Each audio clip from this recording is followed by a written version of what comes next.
Kraft presents the Great Gildersleeve. The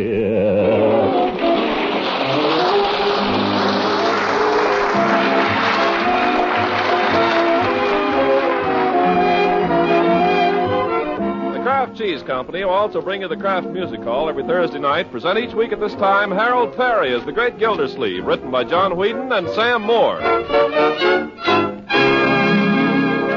We'll hear from the Great Gildersleeve in just a moment. What comes to mind when someone mentions a food you haven't tried? Well, I found that most folks want to know right off quick, how good does it taste? We all eat the foods we like. And there are many fine foods you like a whole lot better when they're spread with delicious parquet margarine. That goes for bread, rolls, muffins, pancakes, and waffles, for a wide variety of your favorite foods, because parquet adds flavor that really satisfies. Like all the other fine foods made by Kraft, parquet is top quality, has a flavor that's fresh and sweet, a flavor that's both delicate and appetizing. And as for good nutrition, just listen to this. Parquet margarine is one of the best energy foods you can serve every day of the year, and each pound of parquet contains 9,000 units of important vitamin A. So for good nutrition and for delicious flavor that really satisfies, buy and serve Parquet. That's P-A-R-K-A-Y, Parquet margarine, made by Kraft.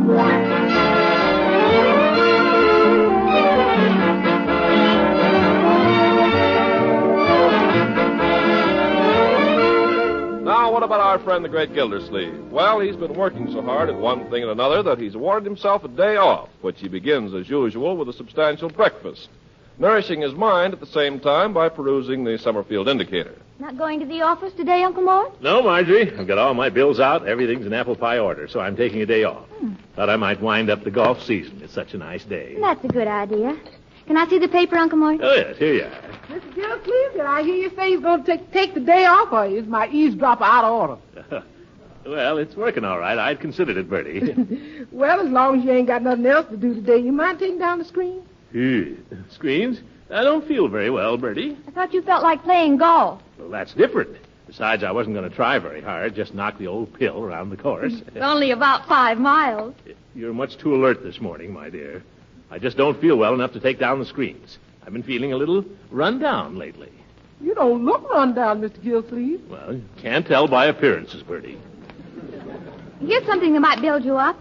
Schultz's Market has a special today on pot roast. Pot roast? Oh, we haven't had any pot roast in years. Well, here it is, 45 cents a pound. I'll go right down and get one before they're all gone. Mr. Gildersleeve, ain't you going to have the strength to take down them screens first? Bertie, if I don't get there fast, no pot roast. And if I don't get the pot roast, no strength. Besides, I need a haircut. My, last week it was too cold, and the week before it was too hot. This week it's a haircut. Yeah, but Bertie, look at my hair. I look like a violinist. I really ought to get started right away. Hiya. Say, what's come over Mrs. Ransom all of a sudden? I've asked you not to slam the door, Leroy. And what are you talking about? Why, she hasn't been over here at all since the Halloween party, Unc. Did, something go sour? I'd rather not discuss it.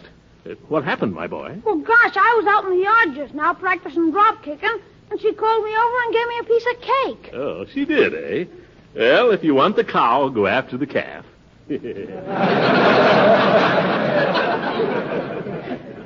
I didn't even want the cake so soon after breakfast, but I was polite and I ate it. She asked me how you were. She'll be giving you ice cream before you know it. What is all this anyhow, Unc? She's trying to get back in my good book, that's all. Well, I better get on downtown. Say, Unc. What is it, my boy? Can I go to the movies? Certainly, my boy. Huh? Here's 50 cents. Why not take some little friend with you? What a character.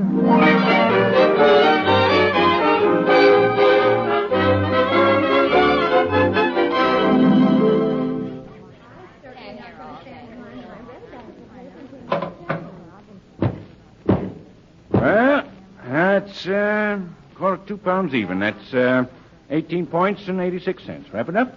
Are you sure it's nice? Madam, I'll guarantee you'll enjoy it. Well, if you're sure it's nice. Absolutely.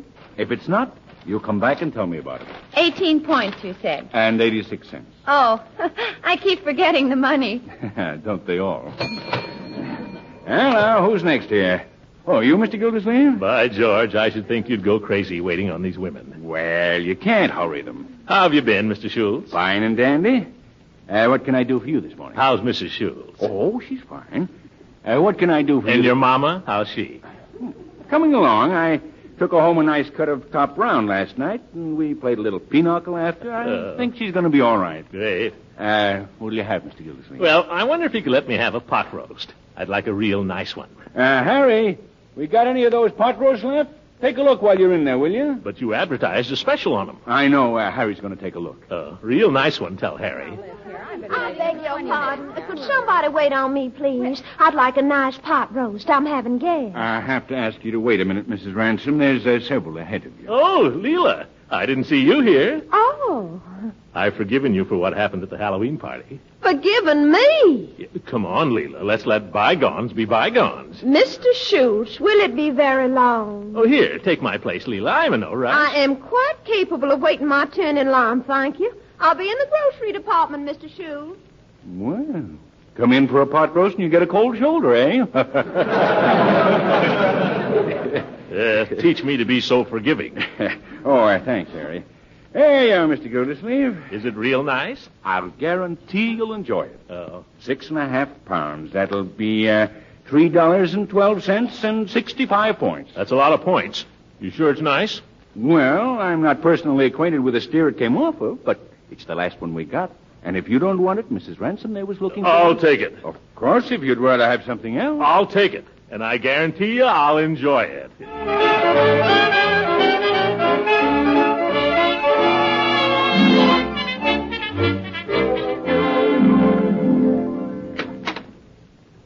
Morning, Mr. Gildersleeve. Been expecting you in here for several days. Yes, I'm a little overdue, Floyd. Say, have you got an ice box I can put this package in? Ice box? Now, what would a barber shop be doing with an ice box? Oh, well, I thought to make cold towels with and so on. Oh, that's just cold water.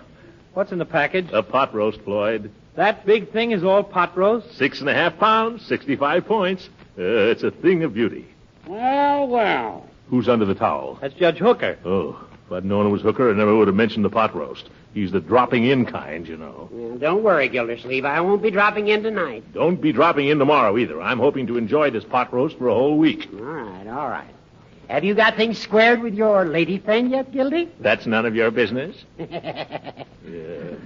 I just wondered if you and Leela had been playing sardines since Halloween. Never mind. Ever play sardines, Floyd? I don't know what you're talking about, Judge. Well, it's a kissing game, and you play it with the lights out. But if you get the wrong girl, it's terrible, isn't it, Gildy? Hooker, will you kindly refrain from addressing any further remarks to me, or shall I come back for my haircut some other time? Well, Floyd needs the business, and you need the haircut.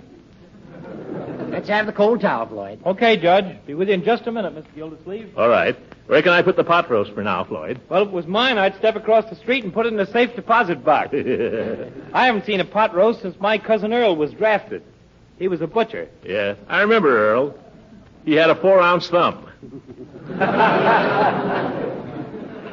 Say, where'd you get that pot roast, Mr. Gildersleeve? Old man Schultz. It was the last one he had. Ah, Schultz is a good man. Earl claimed he was the best lamb chop man he ever knew. Oh? But who the dickens ever sees any lamb chops nowadays? Well, we got to get along without some things. I know, but the way the government's handling this food situation, we'll all be eating grass before long. I don't think it's as bad as that, Floyd. What do you know about the government's food policy anyway? Told you, my cousin was a butcher. He's been in the Army for a year and a half. He's been eating pretty well, isn't he? Well, he must be getting his share. His wife told me he put on 14 pounds. All right. There's 7 or 8 million men in the services besides your cousin Earl. Now, Mr. Gildersleeve, don't get me wrong. I'm not begrudging anything to the boys. But what I want to know is why do we have to feed every Tom, Dick, and Harry in Timbuktu when I don't know where else? Floyd, who's been filling you with enemy propaganda? Now, don't be calling me a Nazi, Mr. Gildersleeve. I did my bit in the last war. All the more reason you should know better. You begrudge the food we send to England? No. I should hope not. The English people get 1 egg every 3 months. Yes. And how about the Russians? You want their army to slow up for lack of food? No, but what... But what? Why do we have to feed them people in Timbuktu? Floyd, you're a jackass. Now, Mr. Gildersleeve, I think that's going a little far. Floyd, it pains me to have to agree with Mr. Gildersleeve, but in this instance, I do. Yes, and it might interest you to know, Floyd, there's plenty of food for everybody in this country. It's easy enough for you to talk. You got a pot roast. That's got nothing to do with it. The fact is, we're getting as much food as we got 5 years ago. Horse collar. Floyd, the man's right. I saw a government report yesterday. It says same thing. Well, it don't sound right to me. Well, it is right. With the Victory Gardens and all, there's enough food for every man, woman, and child in this country.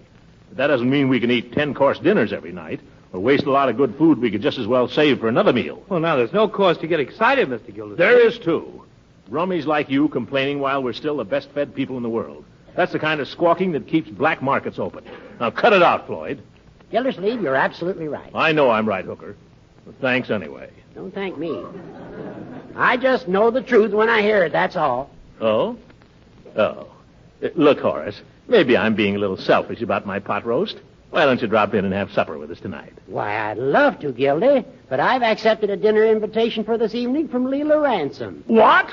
Look here, you old goat. Mrs. Ransom was my fiancée just a few months ago. Can't help that, Gildy. She's back in circulation now. Why? Well, you won't have any pot roast anyway.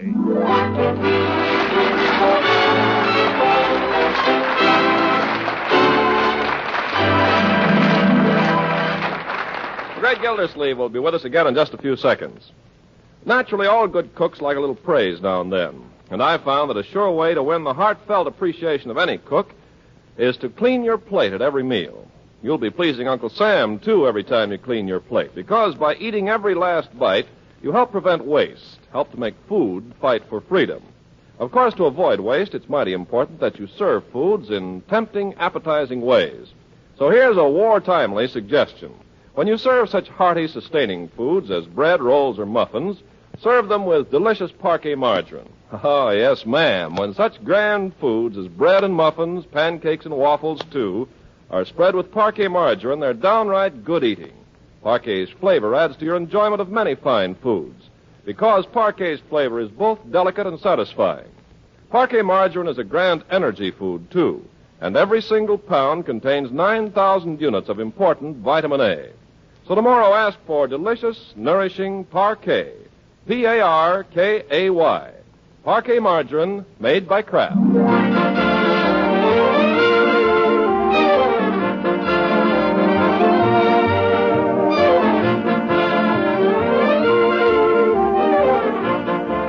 And now, where do we find the Great Gildersleeve? Well, he couldn't put it off forever. He's up a ladder trying to pry loose the screens from the second-story windows.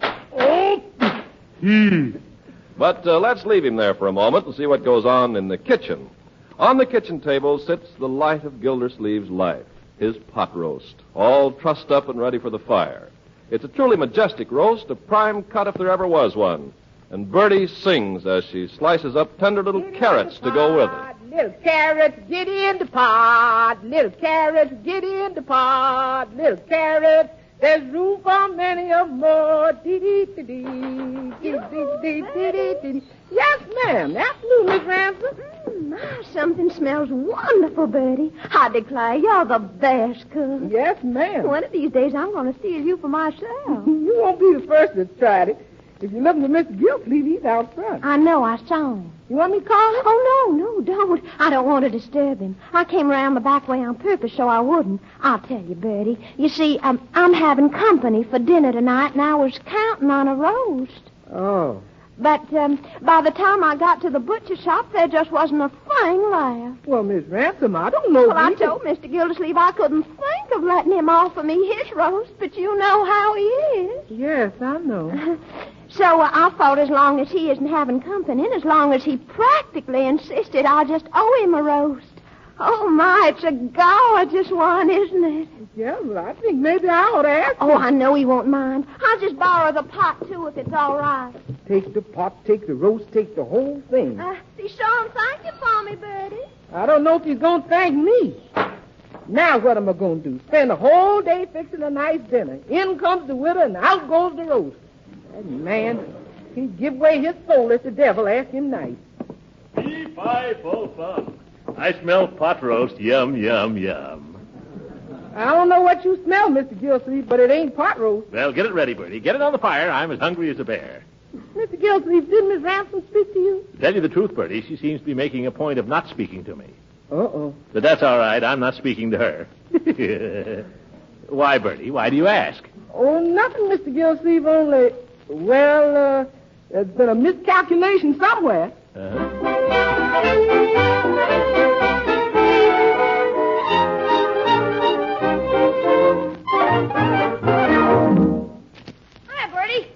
supper? Never you mind. How's the movies, Leroy? Super. Salute to the Marines, Wallace Peary. It's about this old sergeant, that's Wallace Peary. He's crazy about the Marines, only they won't send him to China. So he quits. Leroy, get out that pot. So he quits, and he gets these kids and trains them. Well... That's fine. Now go call your uncle and tell him dinner's ready, such as it is. Hey, come and get it! So he gets these That's kids... no way. Go and tell him nice. This is one time we got to break it to him gently. Okay. Dinner! You don't need to scream, Leroy. I hear you quite perfectly. Oh, I didn't see, Unc. Dinner. Thanks. How was the movie? Super. Everything is perfect except Wallace Peary dies in the end. He's this old Marine. Suppose you tell me about it later, Leroy. Where's your sister? Up in her room. Marjorie! Dinner!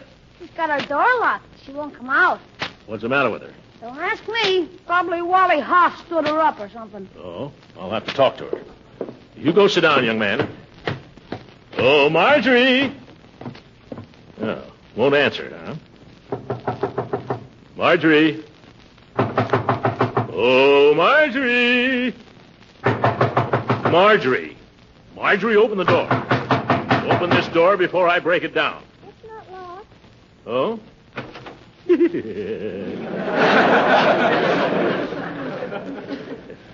Dinner's ready, my dear. I don't think I care for any, thank you. Well, you got to have dinner. You can't just lie there. What's wrong, honey? Nothing. Oh, come on, tell your old uncle. What's wrong? Oh, nothing.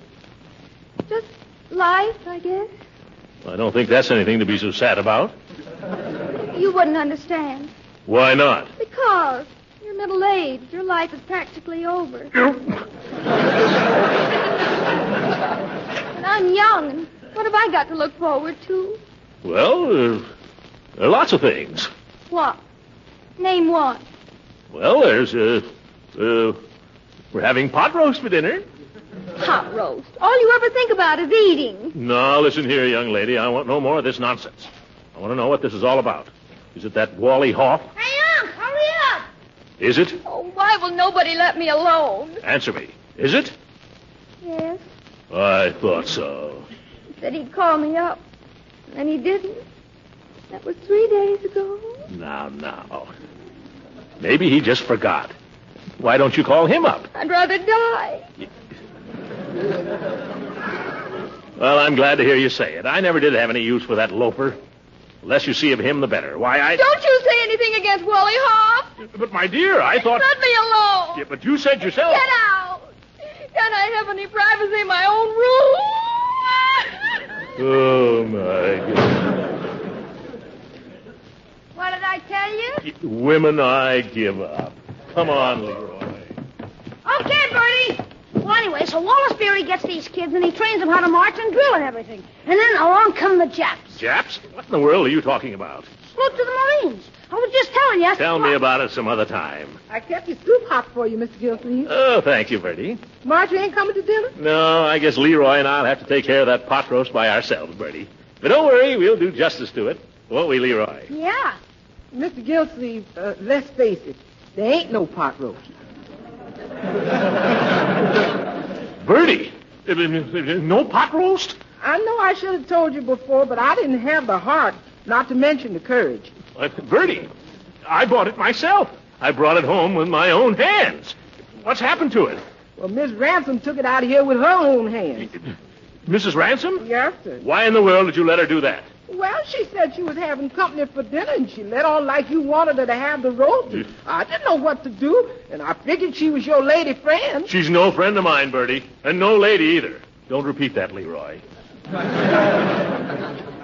And her so-called company is none other than Judge Hooker. Why, that old goat, he's sitting over there right now eating my pot roast.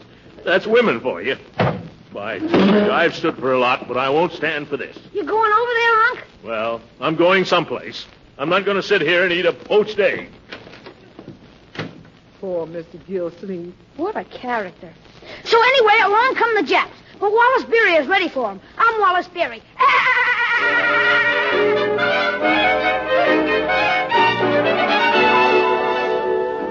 Hello, Mr. Gildersleeve. Well, Peavy, give me a cigar. I suppose you want the usual. Anything. I'm so darn mad. Peavy, Anybody who has anything to do with women is not only an idiot, he's wasting his time. Well, I wouldn't say that.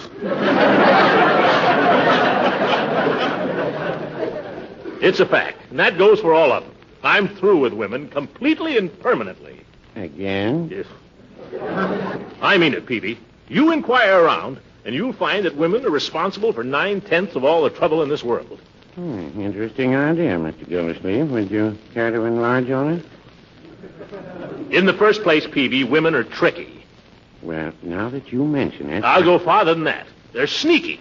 Yeah, but you have to remember, Mr. Gildersleeve, there are women and there are women. Yes, and those are just the ones I'm talking about. I tell you, they'll take advantage of you every time. You try to be a little polite to them, and the first thing you know, they'll come in and steal your pot roast. Oh. I take it there's been some trouble over a pot roast. Pot roast, rib roast, that's not the point. It's the principle of the thing. Mr. Gildersleeve, did you ever try a chuck roast? Now, there's a delicious cut that most people overlook, and it's economical, too. Peavy, I'm talking about women, not cuts of beef. I'm sorry. What was I saying when I was interrupted? Oh, I was saying that a man is a fool if he puts his trust in a woman. Well, no, I wouldn't say that. Mrs. Peavy and I, we managed Yeah, to... I know. Mrs. Peavy is an exception to all the rules. Well, I wouldn't say that either. I'm not talking about any one woman. I'm talking about women in general. Now, you take Marjorie, a nice girl. You wouldn't want a nicer one, but completely unreasonable. I tell you, Peavy, you can't even talk to him. It's a fact. You cannot have a reasonable discussion with a woman. Well? I was just trying to think if I'd ever had one.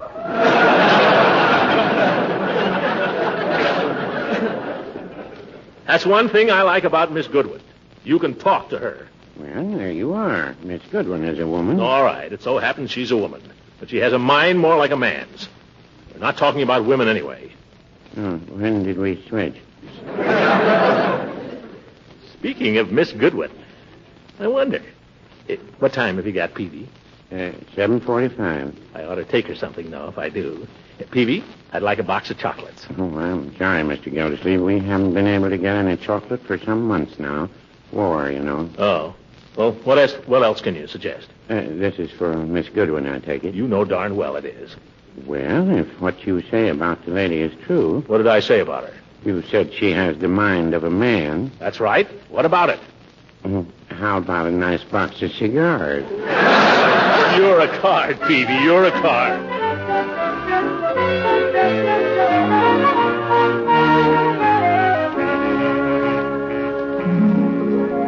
Throckmorton, I know you enjoy symphony concerts, don't you? Oh, yes. The symphony is wonderful. Bach, Beethoven, Brahms, they're all great, Eve. Toscanini, too. Toscanini's one of the finest conductors alive today, according to Time magazine. Yeah, they had that in Newsweek, too. Mm-hmm. I read somewhere the other day a list of the 10 greatest conductors of all time, and Toscanini was ranked third. Only third?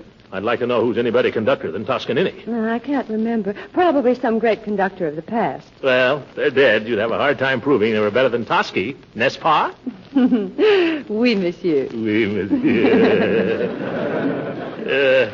By George, it's a pleasure to talk to a woman like you, Eve. A woman that's been around. A woman that reads occasionally. Thank you. Oh, I've been meaning to ask you. I've changed my pictures around, and I want you to tell me which way is better. Well, now, let's see. You remember I used to have the Grant Wood picture here over the mantel, and the Cezanne still life there opposite the window.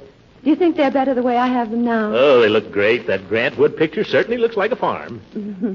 It's beautiful. I read in some paper that Grant Wood was one of the 10 best American painters. Did you read that? I think it was in Life. Do you want me to put the pictures back where they were before so you can tell which way is better? Or can you visualize them? Oh, I can visualize them. Don't move them. They're perfect just the way they are. Oh, I'm so glad you think so. I like them better this way. But it's nice to have a man decide things. Ooh. Tell me, Throckmorton, who is your favorite painter? My favorite painter? Well, now, there's an awful lot of painters.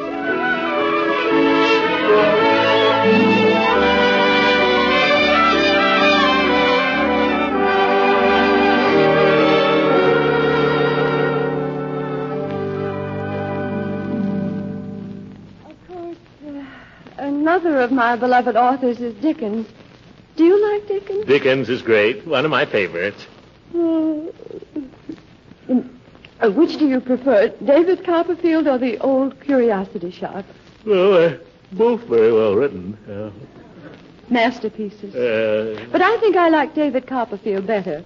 Mr. Micawber is such a rich character. Oh, yes, he had plenty of money, all right. Money? Oh, I'm afraid you've got Mr. Micawber mixed up with someone else. Oh, of course. Money. I was thinking of Mr. Scrooge. In the Christmas Carol. Yeah. Oh, I'm afraid you haven't reread David Copperfield very recently, Throckmorton. Well, no, I skipped it this year. It's a beautiful dress you're wearing, Eve. I'm awfully glad you like it.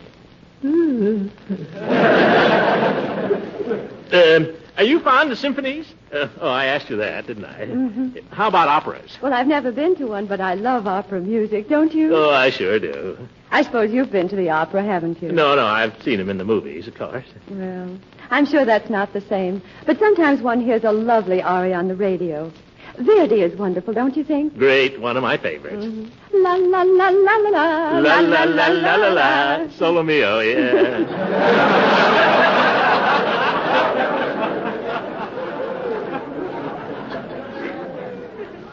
Of course, once in a while, I like a nice musical comedy. You know, if it's well presented. Or an operetta. I heard John Charles Thomas once in a beautiful operetta. Oh, he's great. Say, Eve, did you ever hear the story about the fellow that said he was fond of operettas, and the other fellow said, what kind of operettas do you like? And he said, telephone operettas. I like a good story once in a while. You know, you got a nice laugh, Eve. Sounds nice. Looks pretty, too. I hope you mean that. Oh, I do. You look nice when you smile, too. I'll try to smile oftener for you. You will? Eve? Yes? The political situation is very interesting now.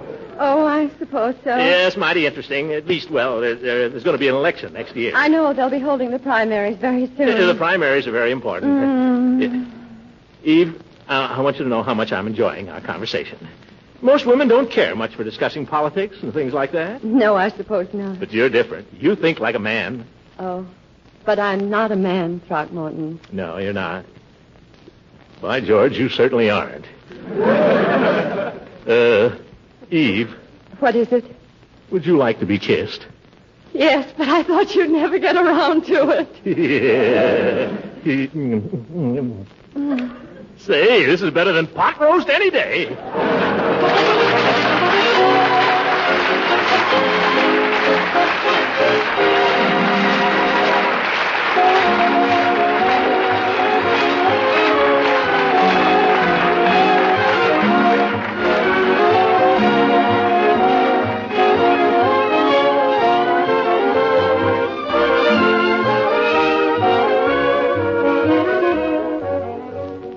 Ladies and gentlemen, I'm afraid I lost my temper a little this morning talking to Floyd in the barber shop, but the whole question of food is terribly important.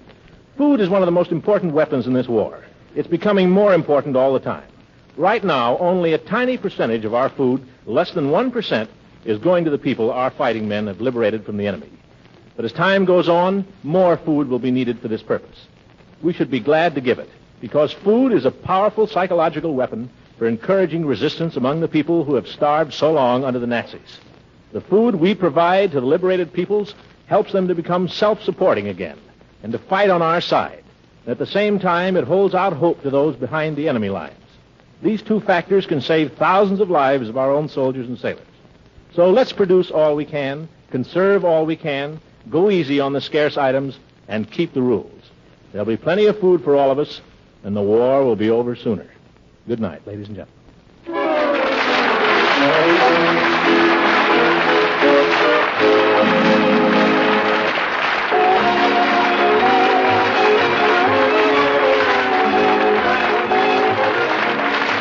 Music heard on this program was directed by Claude Sweet. This is Ken Carpenter speaking for the Kraft Cheese Company and inviting you to listen again next week for the further adventures of the Great Gildersleeve. This program came to you from Hollywood. This is the National Broadcasting Company.